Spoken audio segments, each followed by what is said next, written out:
各位潮籍嘅鄉親朋友，大家好，我係楊永傑，我已經報咗名參加今年立法會九龍中嘅選舉。首先衷心感謝各位潮籍嘅朋友咧，過去一直以嚟對我工作嘅支持。今次選舉咧十分之激烈，我係好需要大家嘅支持噶。請各位潮籍嘅朋友，請各位支持黃義生嘅朋友，記得12月7號全家總動員撐楊永傑競逐連任。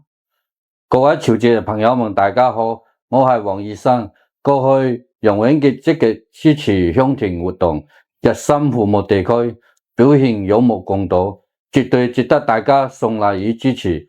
我黃義生全力支持楊永傑，我懇請大家喺12月7號踴躍投票，全力支持，肯拼搏有實績嘅楊永傑，肯拼搏有實績。